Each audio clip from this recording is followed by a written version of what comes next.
Hi, my name is Todd Leonard. And my name is Herb Montgomery, and we're just talking. Thanks for taking a moment to click the like button on our YouTube video, clicking the subscribe button if you're not already subscribed, and clicking on a bell icon to get notifications for upcoming episodes. All those things help our video get a little more attention, and we appreciate that, and we hope it benefits you as well. So each week, Todd and I will be talking about the gospel lectionary reading for the upcoming weekend. Our hope is to talk about those passages in the context of love and inclusion and societal justice. Our goal is that our conversation will be just talking, as in justice, but that also something we might say back and forth might inspire you alongside with us to do more than just talking. So, Todd, what passage are we looking at this week? We have moved from chapter 22 of Matthew. Now we're in Matthew 23, verses 1 through 12. Yeah. So there's a little bit of critique here about the Pharisees. And then there is instruction, kind of an egalitarian instruction there at the end. Um, you got any thoughts on this to kick us off, or you want me to launch? Well, I've always appreciated Matthew 23. I think it's one of the hallmark passages of Jesus's critique of corrupt or at least misguided, if not corrupt religion. And I I've always appreciated that because I think it is so apropos to our situation in today's religious context as well. So I've just expressing my enjoyment of this passage because it's always been very meaningful to me. So I think you have some historical context on this, and Yeah. I mean, and I appreciate you saying that because that's really what this is. It's a critique of leadership gone awry, whether it be mhm. religious or political or whatever it is. Leadership that's more concerned or more focused on the perks of the position rather than actually lifting the burdens of those you're in that position to serve. But again, the ones that are picked on in this passage are the Pharisees, and I'm going to come to their defense just a little bit. Yeah.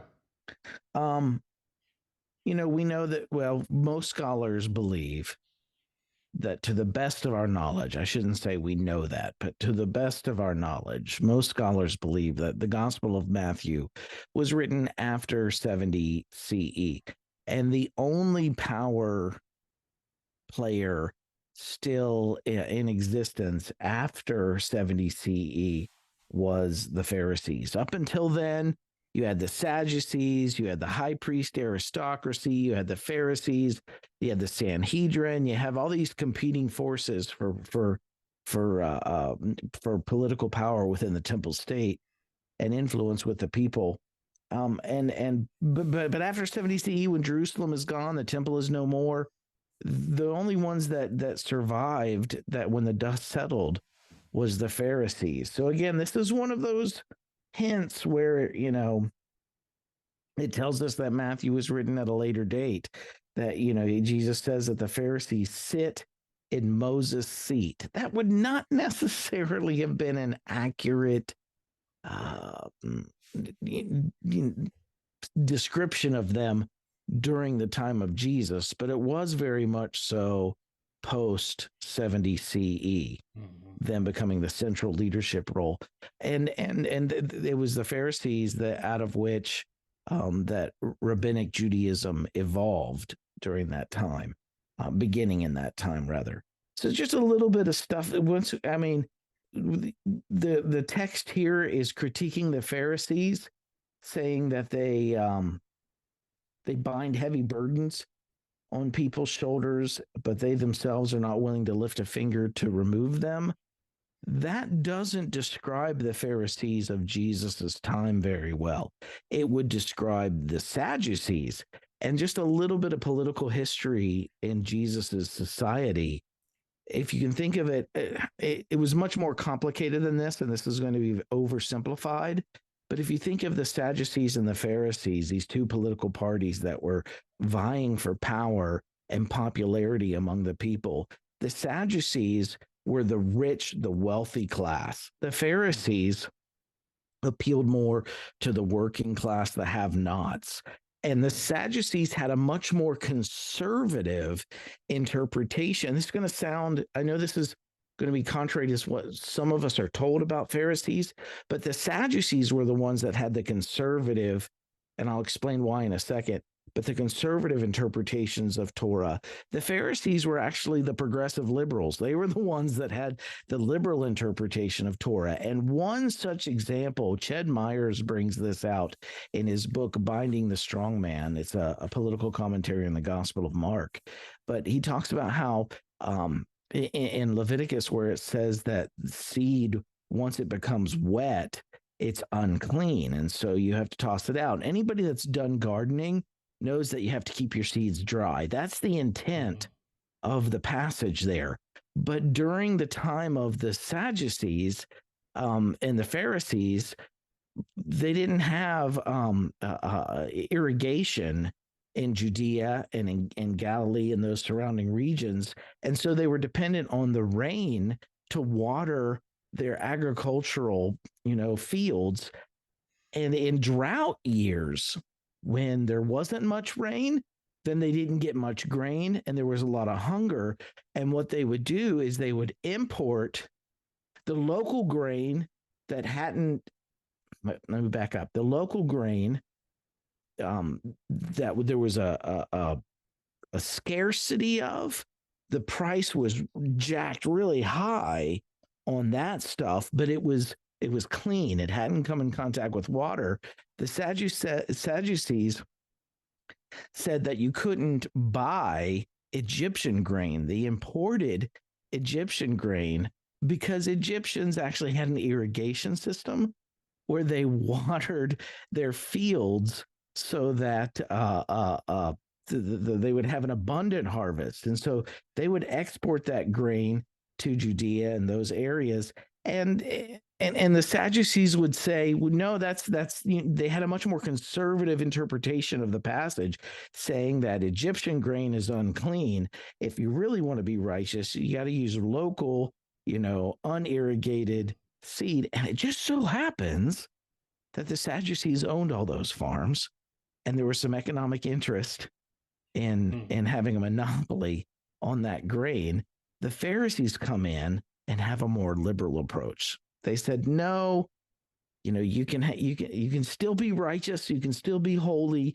It doesn't, corrupt your cleanliness, your cleanness by eating imported grain. And that's why they were more popular with the masses, because remember, this was a purity culture where the more righteous you were, the more centered in society you were, the more privileged in society you were. If you were a sinner or unclean or to varying degrees, you were pushed to the margins or the edges of your society. And one of those issues was over something as silly to us today as what kind of grain, was on your table, whether it was that unclean Egyptian stuff, according to the Sadducees, who owned all the, the local, native grain, or whether you were holy and righteous and had just the local stuff. So again, the Sadducees were much more conservative. It kept them in power, kept other people on the margins, because not everybody could afford to be as holy as them based on, their interpretations. The Pharisees were kind of like the religious leaders of the people. They were the ones that had the more loose and open. So again, that's what it was like in Jesus' day. I know it's a lengthy discussion, but you get to this passage that we're looking at this week, And again, it sounds more like the Sadducees of Jesus's day. And so if you're going to say this applies to the Pharisees, it's going to have to come much later when this became true of the Pharisees, because during the context of the story, it just doesn't line up well. But it does post 70 CE.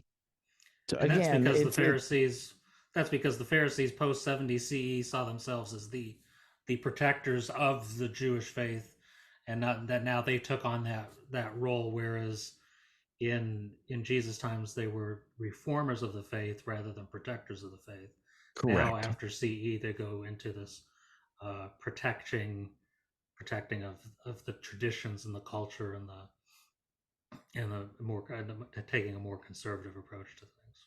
Yeah. And even that Reformation during the time of Jesus, when they're in that Reformation stage, it was a reformation for the people, for the common people. You know, Mm-hmm. they were the blue collar theologians, where the Sadducees were more the white collar theologians. And that is totally anachronistic. Nobody even had collars back then, right? But I think we understand what I mean by that language. Yeah. So yeah, I think that's so important. I think is just crucial to understand. You know, people sometimes wonder why do we pay attention to the date of when something was written? Why do we pay attention to authorship? Why do we pay attention to those things? It's crucial because these things reveal that you understand. Uh, you come to understand that this is Matthew utilizing teachings that were applied or credited to Jesus to speak to his time and place, more than was he trying to give a historically accurate depiction of what took place when Jesus was actually and preaching. and Yeah. that doesn't mean that Jesus didn't say some of this stuff. I mean, Right. or that it's an all or nothing approach. There's still life-giving interpretations you can get out of this. I mean, the critique is by the time this is applied to the Pharisees, they were now doing what the Sadducees used to do. They Right. were loading the people with heavy economic burdens with a thus saith the Lord behind it, Mm-hmm. and not doing anything to lift the economic burden of the people. Yeah. Strong critique. And again, shows that any group of people can fall into this. It's not, Right. it's, there's no group of people that isn't susceptible to becoming the type of people that Jesus is critiquing in this passage. It happened to the Sadducees, it happened to the Pharisees, happens to uh, other folks within the Jewish faith community, and it happens to folks within the Christian faith community. We are all susceptible to the same thing, and that's why I think this passage is so important to hold us accountable to how we carry ourselves and what we focus on, what we have our religion focus on as the priorities of the faith. Yeah. And I hear you hinting at it, Todd. My whole motive in even sharing this is not to be a stickler about history, but it's because the Pharisees notoriously are the bad guys in the Right. Gospels. And what that has evolved into in Christianity is saying that Jewish people are legalistic, or Jewish people Mm-hmm. Mm-hmm. don't understand love, or Jewish people are, to use Pauline language or evangelical language, under the law. Sometimes you'll hear that kind of garbage, or that the Jewish people, they rejected Jesus. All of this stuff, Yeah. the shorthand for that anti-Semitism is using the term Pharisee derogatorily as a slur. Mm-hmm. Mm-hmm. And so my burden is to break that and say, listen, there's a lot we can learn from Jewish wisdom, even about love, and Right. even about how we, Absolutely. all of those things that Christians think they have a monopoly on, which they don't. And even if they did, they don't do a good job with it, but they Right. don't. And that there's much in Jewish wisdom that we can learn from, even among the Pharisees, if you understand the rich, non-monolithic history of the Pharisees back then. Yeah. Using the Pharisees as just a blanket term for something bad, that has a long history of just being another one of those anti-Semitic tropes that I want to Mm-hmm. steer clear from. and do my part to put it into. Right. Yeah, I think it should just be, if you're reading the scriptures and you're reading Pharisees, you should just really kind of remove that and remove Judaism and Pharisee from the reading and just say corrupt religion in general. You know, he's attacking his critique is upon wherever Any there is, corruption of it's power. not any corruption of power. That's if you want to just to translate it or apply it, that's a much more uh, fair application of it than to somehow historically connect it to him attacking Judaism. And since we're talking about a critique of power, Matthew here is just repeating what is in the other gospels. In Luke 11:43, it says, "Woe to you, Pharisees, because you love the most important seats in the synagogues and respect greetings in the marketplace." Kind of sounds like Congress. But in Mark 12:38 through 39 says, "Then he taught," Jesus said, "watch out for the teachers of the law. They like to walk around in long flowing robes and be greeted with respect in the marketplace, and they look down on anybody in the Senate who's wearing hoodies, and they have the most important seats in the synagogues and the places of honor at banquets." No, it doesn't say all that, but I mean, that's the critique here. Is here are these people that like the titles, they like the important seats, they like all the privileges with the position of power, but the fundamental problem is that they're not following the economic teachings of the Torah in serving the poor. Mm-hmm. Yeah, that which again this falls consistently within what the other with the other teachings of Jesus is his his critique, his condemnation comes on the same core issues as what all his teaching is based upon, and it's on equality on equality and not burdening those who are marginalized. And Yeah. that's where he consistently lies. And then so this passage in Matthew 23 lines up perfectly Yeah, it with that. resonates with that. Yeah. So the next section, as he gets into this critique, he starts critiquing titles like rabbi and teacher and father.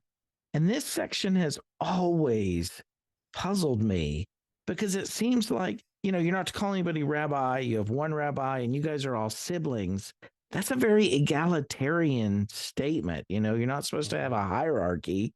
You have one in heaven. You guys are all equals. And yet, within our own faith community, we do not practice this. We've got Right. titles, we've got positions, we call people father, we call people teacher, you know what I mean? We still got this hierarchy of, and you spent years in pastoral ministry. Yeah. The pastor's not human. No, there's You know, there's an elevation of the title. Um, and I I mean, got more questions than I have answers about this. I don't know why do we ignore this section? What's the history here that we think we can just chuck this? Yeah, I think we can thank Paul to some degree. Paul has establishes some offices in the church.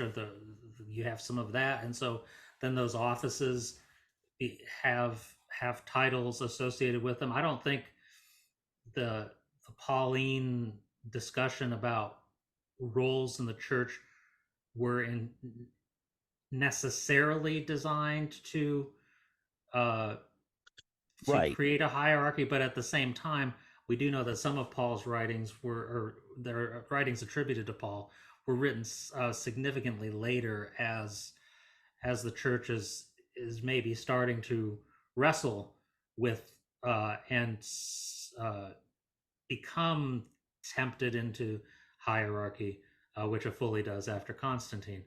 But it was already moving that direction before Constantine. I mean, we have Um, what's called the early church fathers. How do right. we get away with that when Jesus said, "Don't call anybody father"? That's right. That's right. I mean, I'm not Yeah. trying to be disrespectful of our ancestors or the theological greats of the Christian history, but I mean, it just seems like we did.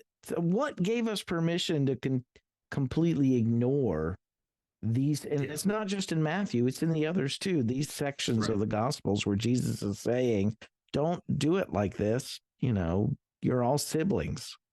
Yeah. There's And I don't it have an just answer. no. It is simply the natural slide of humanity into this type of hierarchical thinking, and and you know lo and behold, the Christian church ends up doing the same thing after it was originally a poor people's religion, an outsider's religion, a place for the marginalized, and everybody was taken care of. It just amazingly how in a couple centuries it transforms into uh, very much of a hierarchical governance approach. It it just shows, and I think you can see that just in general with human institutional development. The longer something exists, the more prone it always is into establishing too much structure, too much hierarchy, and and so there's constantly new movements that try to arise to try to reform, and then usually end up being considered the heretics of that that faith tradition or that human institution, because they want to level the playing field again. They want to get away from hierarchy. But then those very ones that started out trying to move away from hierarchy, within 100 years or so, they've got a hierarchy. It Right. is we are something hardwired into us about wanting this status and power. Yeah. I just started a new book today, and I wasn't planning on talking about it tonight, and I just picked it up. So I'm not going to remember the authors, but I'll put a link to it or I'll send you a link, Todd, to put in Mm-hmm. the YouTube notes, the YouTube show notes there at the bottom. But the book is So We and Our Children Might Live. And the subtitle is something about following Jesus in the context of addressing climate change.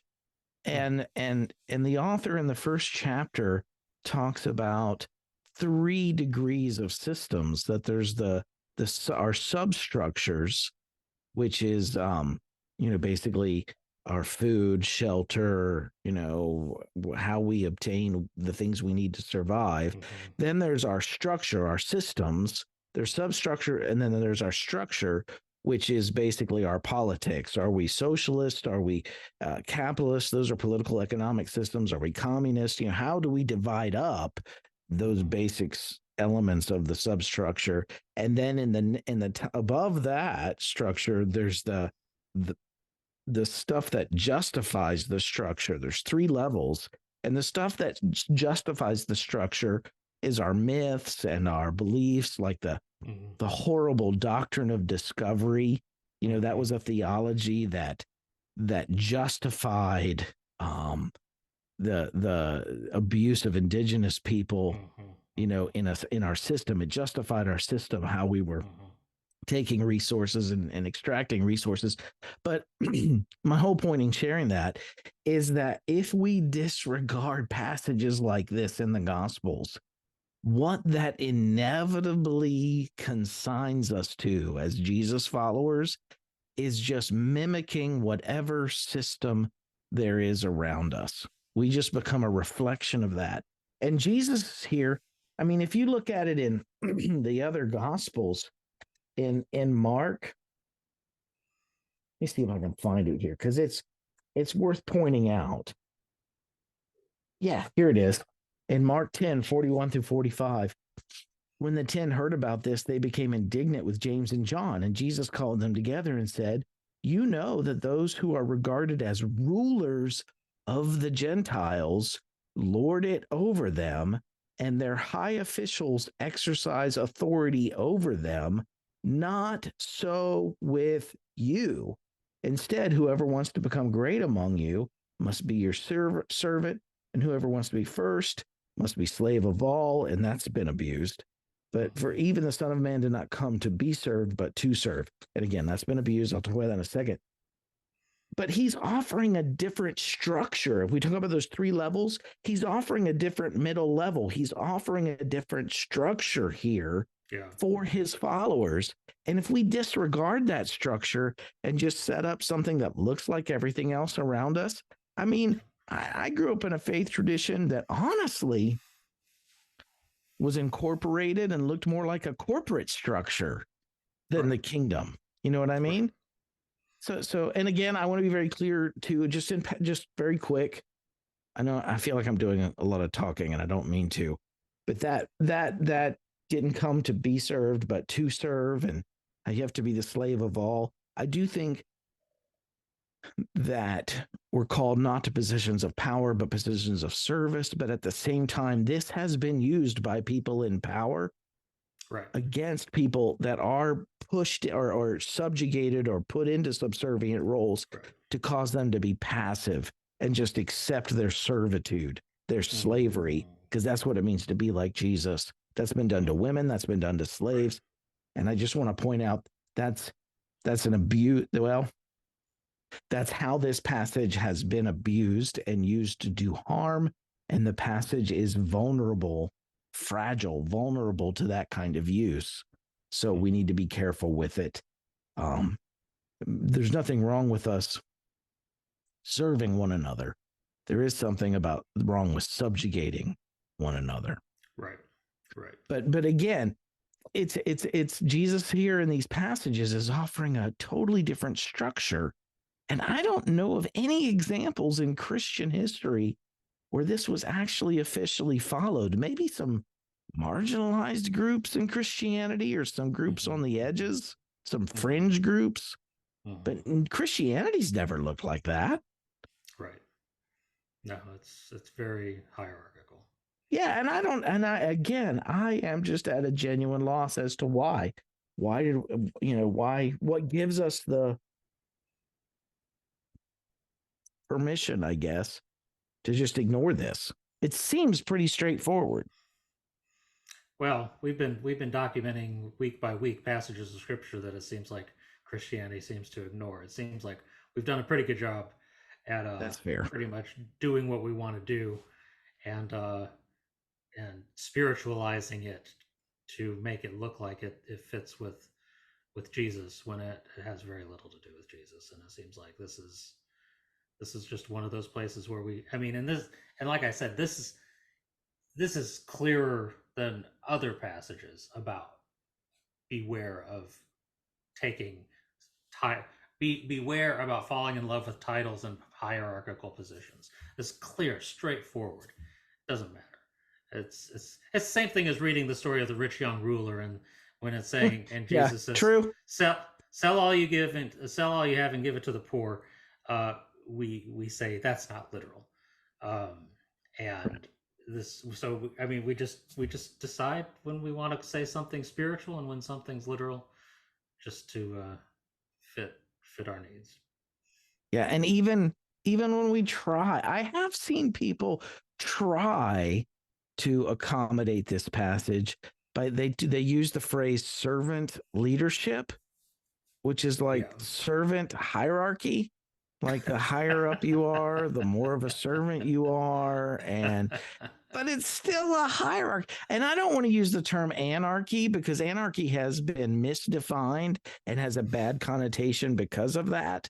But if we say non-archy, you know what I mean? That you have the hierarchy, and Jesus is promoting a non-archy here where we're all siblings. And that I just haven't ever witnessed that. Not in my life. I don't know if I ever will.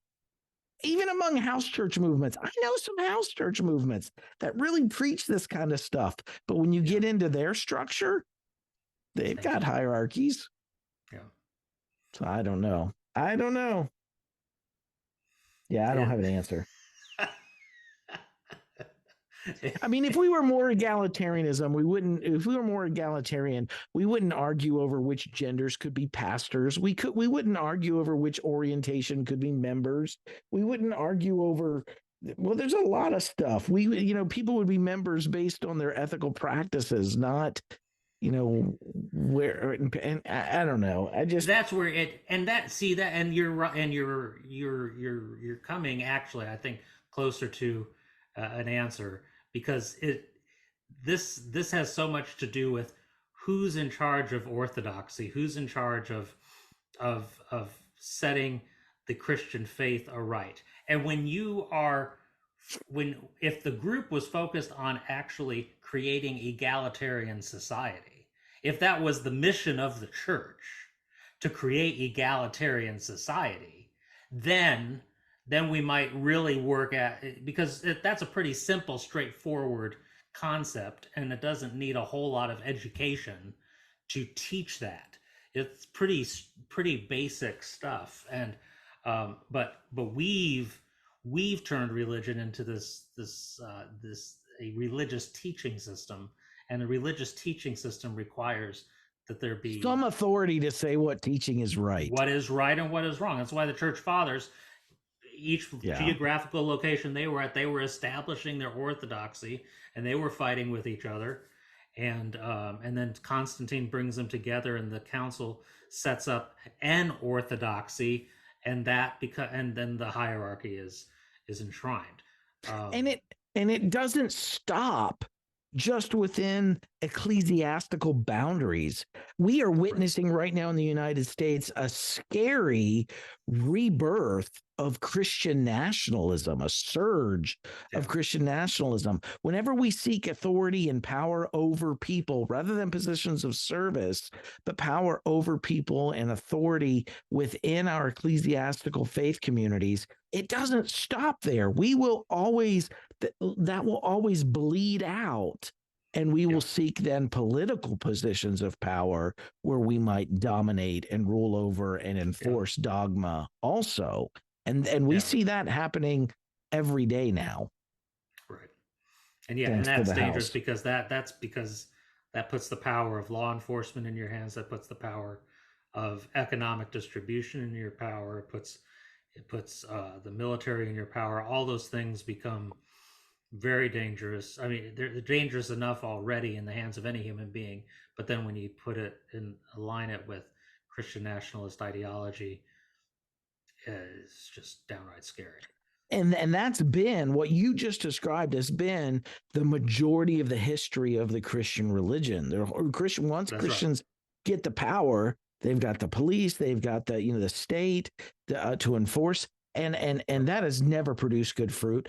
The only reason Christians are struggling to gain political power today, is because in the history of America, there were a few, as misguided as they were on other things, there were a few guys back then who said we should probably have separation of church and state Yep. and not Yep. let the church wield the power of the state again. Yep. And that, And I know there's a yeah, and movement now saying, no, that was to keep the state out of the church. Well, it's both ways. It's both ways. right, right. And I disagree. It was very much about keeping religion out of the state. Yep. Um, so that's, oh man, there's just, Boy, yeah. I yeah, mean, you can just it's a lot. goes, it's a lot, because but this, the power, man, the power, and again, It's just why harmful. it is, and this is why I don't care. I don't care who you are about who Jesus is, and whether he's supernatural or a human being, or he's God or he's just a man. However, whatever, wherever you land on this question, this is why Jesus still matters, because this stuff right here, man, this is still radical, relevant stuff right here, where you listen to what Jesus is saying to corrupt religion, and it's like he could be a prophetic voice speaking right here and now to the exact same issues in our country, in other countries. He would be nailing it on the head right now. Yeah. Yeah. Yeah. Yeah. Especially in the context of all the Christian nationalism. You know, Why are you seeking positions of power when you should be seeking positions of service? mm, If you want to be great, don't find more efficient ways to dominate someone. Find more yeah, effective ways to serve your fellow human beings Yeah. for the common good. Yeah. And that brings us almost full circle, because the passage ends with kind of an echo of Jewish wisdom. Psalms 18:27 says, "You save the humble, but bring low those whose eyes are haughty." And Proverbs 11:2 says, "When pride comes, then comes disgrace, but with humility comes wisdom." The whole end of our passage this week is, those who exalt themselves will be humbled, and those who humble themselves will be exalted. So Mm-hmm. Jesus is prophesying here a reversal, that those who are seeking to climb the ladder will get to the top of that ladder and realize it's leaning against the wrong wall. Mm-hmm. And those who humble themselves will be exalted in the end. Yeah. So, and just again, it's a check on so many abuses that we see happening today within both within and without Yeah. of Christianity by Absolutely. Christians. Yeah. There's something I really appreciate about my current work and my training with being a chaplain, and the the training program for chaplains, hospital chaplains, and other types of chaplains is clinical pastoral education. And one of the things that they do with that is they intentionally work to undermine everything within you that tries to dominate a patient's room. That Mm, everything that they're doing is to take you to the place of letting the patient be the person of honor, and be the I one love who, that. and the patient is the one who is the teacher. The patient is the one who is the wisdom in the room, because only they can speak to what's going on in their own life. And so often, uh, the tendency, like it has been for me as I've been going through the training, is I come in wanting to be the hierarchical pastor telling the Mm, patient what they mm, need. mm. And instead, I'm being asked to release that dominating work and come in and just say, "What can I do for you?" Yeah, you're just What? what a perfect example of our passage. Yeah, Where you're there just to serve their needs, whatever their it's needs exactly are. right. It's exactly right, and it's so, and it requires such a call to humility that I haven't experienced before. That it's, and I'm not there yet. It's just it's major, but that just seems to speak so much to what we're talking about tonight. Is that this is a really elevating the person before you and elevating the people around you, while you yourself stay in the position of servitude, not subjugation like you said, but in the position of servitude. I love that. What a great illustration. What a great parable of exactly what the passage states. Imagine if, as a pastor, you had been fostered in an environment of the same, Mm-hmm. Yep. rather than, I mean, I don't know what your pastoral ministry was like, but I know it for most pastors. Once you stick them on a pedestal and consider them to be the authority in the room, Mm-hmm. boy, it is really hard for human beings to unlearn that. Yeah, it is. It You know, is. that's like, You buy into it. You really it's do. ego crack. It is. It is. So I mean, that's why uh, there's a there's been push in some circles to try to get all pastors to take CPE for that exact reason, so they don't uh, Yeah, buy into that mythology about the elevated pastor, and buy into the hierarchy. It's now I see it so clearly, and I mean, I'm seeing it more clearly, and that's awesome, it's Todd. That's yeah. absolutely awesome. So what else do you got? No, that's it. That's all I got this week, man. All right. You get the last word in the conversation. You and your education of humility. I love that. Walking into a room and immediately being called to release all domination and authority. I love that. You just have to watch, because I may have been telling that story to elevate myself to the people who watch this episode. So I'm so it can be so twisted and corrupt that I'm actually undermining what we're talking about in a weird way. So see, now I'm gonna be watching the YouTube page to see if we get a lot of likes this week, and then I'll Yeah, say, "Oh, that was right. because of the story I told." So Yeah. that's And then you yeah, just start going up that ladder again. that's right. And I'll become the most humble chaplain. And what I'm going for, getting that blue ribbon for most humble chaplain. Oh man, we're so screwed up. So screwed up. Jeez. Um, Oh, I love it. I love so your honesty, Todd. I appreciate you so much. so Oh. Herb, where can we find you? You can find me at renewedheartministries.com and everywhere the mouse will take you after that. Todd, any light at the end of the And tunnel? find me under a deep dark rock where I'm hiding from everybody so that nobody will think too much of me. Find me under the deep. You can find Todd right here at youtube.com/at Herb and Todd Just Talking. Every week, tune in for another thought-provoking discussion. Oh man, this is fun. Thanks, man, for the good stuff as always. And Absolutely. Thanks everyone for watching. Tune in again next week. Yeah, we'll see y'all soon. Take care.